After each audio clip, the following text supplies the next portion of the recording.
Hi guys, so I'm back with another video. This is on manga. It was a request from someone and I'm gonna do like a combination type of request thing.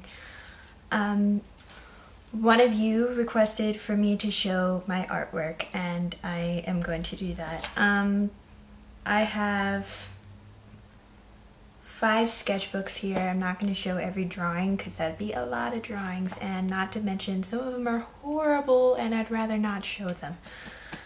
But to all of you wondering where I started and how I started out, I'm going to show you those pictures. And for the other person, I am going to show certain things that I touched up on, and I will make a separate video touching up on those little things that I point out. Having to do with body proportions and having to do with drawing certain things, and I will get back to that.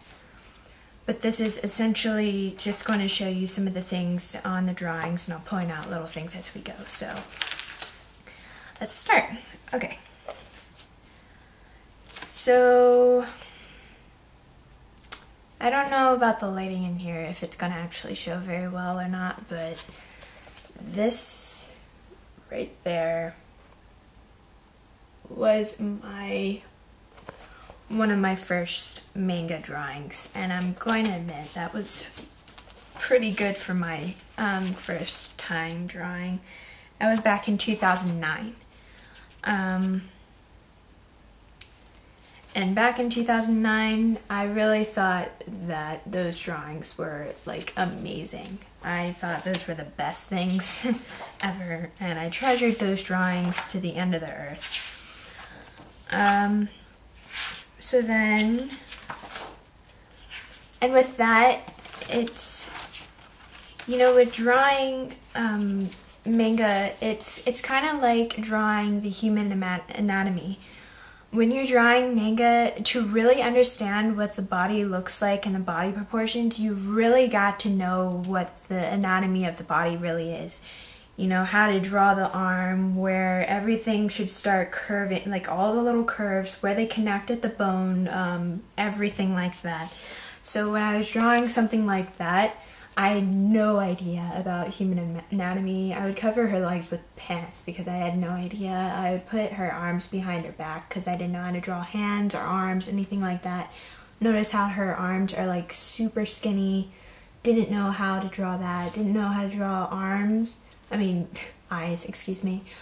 The face, I didn't know how to structure the face at all. So all of that comes into play as you keep practicing with it.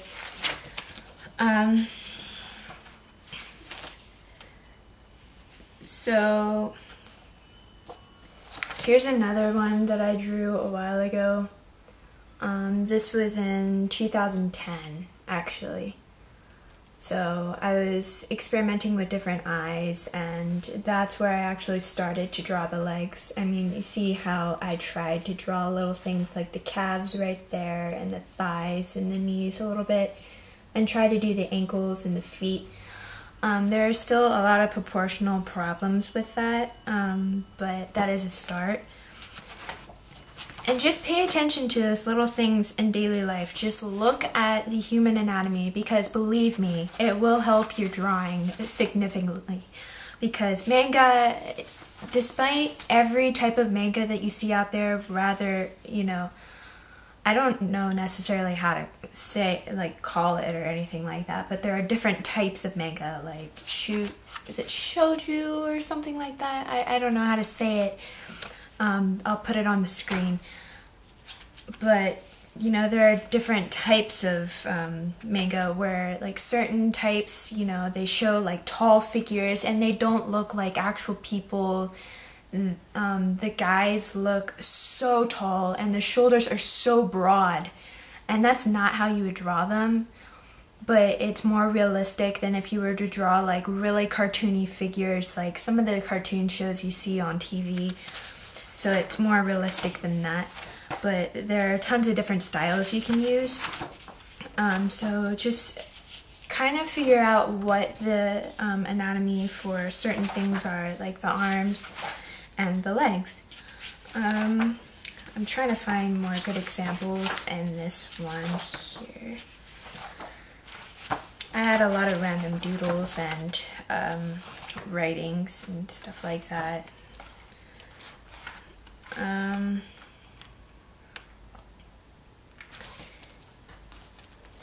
And yes, I had really weird eyes in some of my drawings and really weird things going on, but I tried my best as it was, you know, at that time. I think this is still in 2010, but that's essentially what I did there. And as you can see here, I started playing with the shoulders a little more, and that is actually the collarbone right there. And that's part of the neck going into the collarbone. If you don't know what that is, then, I mean, just look at your neck. See where the collarbone is, kind of feel it around, and, you know, that's what I'm drawing in there. And the neck, there's, you know, that little part right there. You don't have to include that in your drawings. I'm just putting it in there. You know, for this part, I mainly drew the top half of the body because I wasn't so particular on the bottom half, and I didn't know really how to draw that. Also in those, you can see that I'm starting to actually make the face around here. I'm gonna get back to you. The battery's about to die, so talk to you in a bit. Hey, so I'm back. I'm so glad that we actually got 2 batteries with that. Okay, so as I was saying before, how I started to progress on the jawline and more the shape of the head. It isn't squished together. You have to actually be able to tell where the hairline is going to be, like how large the head should be. For some people, they say to draw the circle and then draw the cross in the middle and then draw the jawline down from it, and if that makes it easier for some of you, go ahead and do it. I actually don't do that. If you watched my other video before this, I actually show that I start with the eyes first, and I do essentially kind of like a guessing game. I can't do the circle thing. I can't do it at all. I don't know why, but you know, it's too much concentration for me. For me, the simplicity is what I do. This isn't manga, but I thought I'd show you that. That's one of my drawings from 2010. We're still in 2010. That was a drawing of a tree. Okay, so, and then I was playing with different styles. I drew that little cartoon kind of drawing right there. I thought it was kind of cute. I was playing with different types of eyes, and also I was doing a side profile. Side profiles are really, really hard to do in a manga drawing, and you've got to know actually what to do and where everything lines in place. That's super hard, but, or, you know, it's hard to practice and all that stuff, but practice is all part of it. You gotta practice and work on it. Okay. Trying to find some better ones here. This book isn't actually the greatest of examples, as it was my very first sketchbook.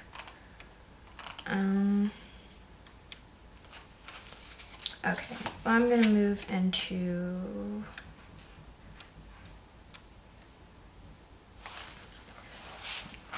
I drew this in 2009. Yeah, so obviously the year before 2010. Weird statement. But anyways, I drew that, and I actually looked off of a picture from online and tried to draw it exactly like that, and the second time I drew it was horrible. It's that thing where if you try to draw the same drawing twice, you'll mess up the second time around. It's really weird. For some of you at least.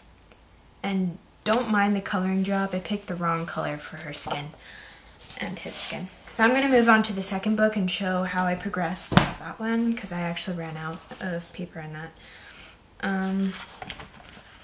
If I can find any differences, then I will greatly show you what they look like, if I can find any good ones.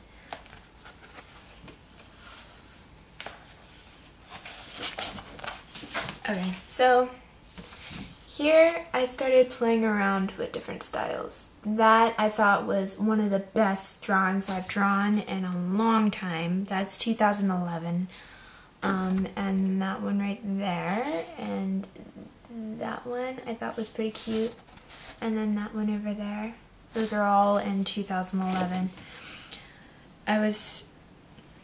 Oh, now it's raining harder. I should have stayed out there.